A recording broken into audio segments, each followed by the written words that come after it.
Golden tractor and matchstick वाला शैतान। पूनम की रात थी। गंगा अपने बेटे को लेकर भागी भागी घर की तरफ जा रही थी। गांव में हर किसी ने अपने घरों के सामने खाना प्लेट में सजा कर रखा था। ये देखकर गंगा बड़बड़ाने लगती है। हे भगवान, मैं कैसे भूल गई आज पूनम की रात है। खाना रखने में देरी हो गई तो आज वो शैतान हमें मार देगा। गंगा के मन में आखिर ये किस शैतान का डर था, और वो तेजी से घर की तरफ जाते ही रहती है कि तभी उसे उसी शैतान की आवाज सुनाई देती है। भूख, भूख। गंगा पीछे मुड़कर देखती है तो वहां मैचस्टिक वाला शैतान खड़ा था। उसे देखकर गंगा डर जाती है और बेटे को लेकर भागने लगती है, लेकिन वो शैतान उन दोनों को उठाकर अपनी गुफा में ले जाता है। दूसरे दिन सारे गांव वाले उन दोनों की ही बातें कर रहे थे। तब एक गांव वाला कहता है, अरे बहुत बुरा हुआ गंगा के साथ, वो शैतान बहुत ही हैवान है। कम से कम बच्चों को तो छोड़ देना चाहिए था।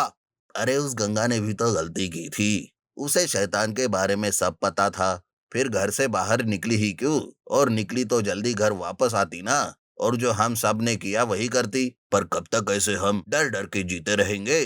कब तक घर के सामने खाना रखकर बचते रहेंगे?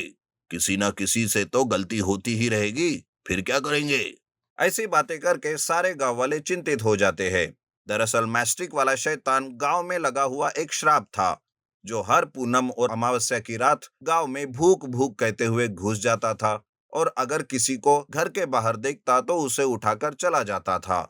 ऐसे में अमावस्या की रात दिनेश शहर से एक ट्रैक्टर लेकर आ रहा था। घरों के सामने रखे हुए खाने को देखकर वो सोचता है, अरे ये सब क्या है? इन सारे लोगों ने घर के बाहर इस तरह खाना क्यों रखा है? ये देख दिनेश सोच में डूबा हुआ रहता है कि तभी उसे मैस्टिक वाला शैतान एक आदमी को उठाकर ले जाते हुए दिखाई देता है। तब दिनेश अपने ट्रैक्टर से उस शैतान के पीछे पीछे जाने लगता है। मैस्टिक वाला शैतान जंगल से होते हुए अपनी गुफा में जाता है और उसके पीछे दिनेश भी जाने लगता है। तब एक स्वामी जी दिनेश को रोकते हुए कहते हैं, रुक जाओ बेटा, तुम उस गुफा में जाने की कोशिश भी मत करो। वो शैतान उस आदमी के जैसे तुम्हें भी मार देगा। चले जाओ यहाँ से बेटा, चले जाओ। नहीं स्वामी जी, आज तो मैं उस शैतान को मारने के इरादे से आया हूँ। मुझे मेरे मरने का कोई डर नहीं। दिनेश का ये साहस देखकर स्वामी जी दिनेश से बहुत प्रभावित होते हैं और कहते हैं, अरे बेटा, आज तक कोई किसी की मदद के लिए नहीं आया था। अपनी जान बचाने के लिए डर के घर में ही बैठे रहते थे। पर आज तुम्हारा ये साहस देखकर, तुम्हारा ये इरादा देखकर मैं बहुत खुश हो गया बेटा। ऐसा कहकर स्वामी जी अपनी एक जादुई शक्ति आजमाते हुए दिनेश के ट्रैक्टर को गोल्डन ट्रैक्टर में बदल देते हैं और कहते हैं, जाओ बेटा और उस शैतान का खात्मा कर दो। तुम्हारे इस काम में ये गोल्डन ट्रैक्टर तुम्हारी मदद करेगा। जाओ, जाकर उस आदमी को बचा लो और उस शैतान को खत्म कर दो। दिनेश गोल्डन ट्रैक्टर लेकर गुफा के अंदर जाता है। मैस्टिक वाला शैतान उस आदमी को खाने ही वाला था कि तभी दिनेश गोल्डन ट्रैक्टर से उस शैतान पर हमला बोल देता है। शैतान गोल्डन ट्रैक्टर की वजह से नीचे गिर जाता है। उसे बहुत गुस्सा आता है। तब वो भी दिनेश को मारने आता है। तब गोल्डन ट्रैक्टर से रोशनी निकलती है, जिससे दिनेश विशाल रूप में बदल जाता है। अब उन दोनों के बीच में लड़ाई शुरू हो जाती है। उधर वो आदमी गांव में जाकर दिनेश और शैतान के लड़ाई के बारे में बताता है। तब एक गांव वाला कहता है, अरे चलो हम सब मिलकर दिनेश की मदद करते हैं। उसके जैसे हमें भी तो हिम्मत करनी ही होगी। चलो गांव वालों, चलो। तब सारे गांव वाले मशाल लेकर गुफा में आते हैं। तब तक दिनेश ने उस शैतान को मार गिराया था। तब गांव वाले मिलकर उस शैतान को जला देते हैं। दिनेश अपनी असली रूप में आता है। सारे गांव वाले उसका धन्यवाद करते हैं। दिनेश की हिम्मत की वजह से ही गांव पर लगा हुआ मैचस्टिक वाले शैतान का श्राप हमेशा हमेशा के लिए खत्म हो जाता है। Giant Godzilla remote control tractor robot attack. मछुआरे मछलियां पकड़ने में व्यस्त थे कि तभी समंदर में हलचल होने लगती है। अचानक से बड़ी बड़ी पानी की लहरें बनने लगती है और उस लहरों से एक जायंट गॉडजिला बाहर आता है। मछुआरे अपनी जान बचाने के लिए भागने लगते हैं। अरे भागो भागो, जायंट गॉडजिला आया है। अरे भागो, अपनी जान बचाओ। जायंट गॉडजिला बड़ी बड़ी जहाज को तोड़ने लगता है और वो मछुआरों ने पकड़ी हुई सारी मछलियां अपने मुंह में डालता जाता है। सब मछुआरे डरे हुए थे, किसी को कुछ समझ नहीं आ रहा था, कि आखिर ये गॉडजिला मछलियों के लिए इतना नुकसान क्यों कर रहा है। तब एक मछुआरा शहर के कंट्रोल रूम में फोन लगाता है।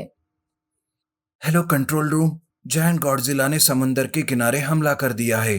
आप तुरंत मदद भेजिए।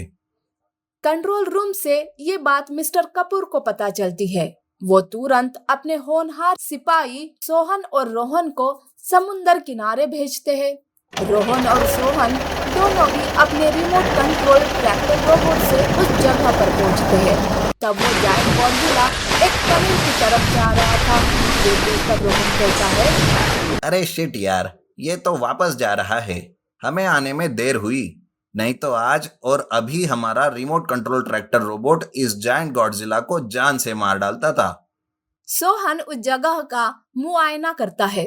तब उसे कुछ अलग ही बात पता चलती है और वो कहता है, अरे रोहन, जरूर यहाँ पर कुछ गड़बड़ है, नहीं तो ये जायंट गॉडजिला इतनी जल्दी वापस नहीं जाता था। तो ठीक है ना, हम उस गड़बड़ को ढूंढ निकालते हैं। रोहन और सोहन वहीं पर रुक जाते हैं। दूसरे दिन फिर से वो जायंट गॉडजिला आता है और मछलियां ढूंढने लगता है।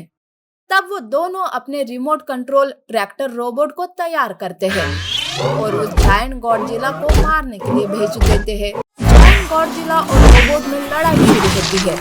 लड़ाई में गॉडजिला घायल हो जाता है और वो पीछे हट जाता है और सीधा टनल की तरफ जाने लगता है। उन दोनों की लड़ाई खत्म हो जाती है। तब सोहन कहता है, अरे रोहन, लगता है कि ये जायंट गॉडजिला खाना जमा कर रहा है। क्या कहा? अरे ये तो बड़ी गंभीर समस्या हो सकती है। कहीं इसके बच्चे तो नहीं आने वाले। हमें तुरंत उस टनल में जाकर छानबीन करनी पड़ेगी। ऐसा कहकर वो दोनों टनल की तरफ जाते हैं तो वहाँ उन्हें गॉडजिला के बहुत सारे अंडे दिखाई देते हैं और बहुत सारी मछलियाँ भी। ये सब नजारा देखकर रोहन कहता है, अरे इतने सारे अंडे, अगर बच्चे बाहर आए तो तबाही मच जाएगी। हमें ये सारे अंडे अभी के अभी नष्ट करने होंगे। एक काम करते हैं, हम इस टनल को ही बारूद से उड़ा देते हैं, पर ये बात उस जायंट गॉडजिला को पता नहीं चलनी चाहिए। रोहन और सोहन तुरंत बारूद का इंतजाम करते हैं और अपने रिमोट कंट्रोल ट्रैक्टर रोबोट की मदद से टनल में बारूद बिछाने का काम करने लगते हैं। पर तभी वहाँ वो जायंट गॉडजिला आ जाता है। वो जायंट गॉडजिला ट्रैक्टर रोबोट पर हमला करता है। फिर से उन दोनों में लड़ाई शुरू होती है। गॉडजिला रोबोट के ऊपर आग डालने लगता है। रोबोट उस आग से बचता रहता है। रोबोट उसका ध्यान बटाने की कोशिश करता है ताकि बारूद बिछाने का काम पूरा हो जाए। रोबोट उसे लड़ाई में व्यस्त रखता है। तब सोहन कहता है, अरे काम जल्दी जल्दी पूरा करो। अगर जायंट गॉडजिला बेकाबू हो गया तो बहुत भारी गिरेगा हम सब पर। हाँ, मेरा तो काम हो ही गया। बस अब कैसे भी करके इस बारूद को फोड़ना होगा। अरे तो अपना रोबोट है ना, आग लगाकर जल्दी से रोबोट के साथ हम उड़ जाएंगे। दोनों भी अपना काम पूरा करके रिमोट कंट्रोल ट्रैक्टर रोबोट के पास आ जाते हैं और तीनों ही टनल के बाहर निकलने के लिए भागने लगते हैं। भागते वक्त एक आग का गोला उन अंडों के बीचों बीच फेंक देते हैं, जिससे आग बारूद को लग जाती है और बारूद फटने लगते हैं। रोहन और सोहन रोबोट के साथ वहाँ से भाग निकलते हैं। टनल बारूद से फटने लगता है। रोहन और सोहन दोनों भी रोबोट को पकड़कर आकाश में उड़ जाते हैं और सुरक्षित जगह पर उतर जाते हैं। उधर जायंट गॉडजिला और उसके अंडे उस आग में जलकर राख हो जाते हैं। आखिर हमारा मिशन सक्सेसफुली पूरा हो गया। फिर से हमने अपने शहर को बचा लिया। Yes, hip hip hurray. और वो तीनों भी वापस वहाँ से चले जाते हैं।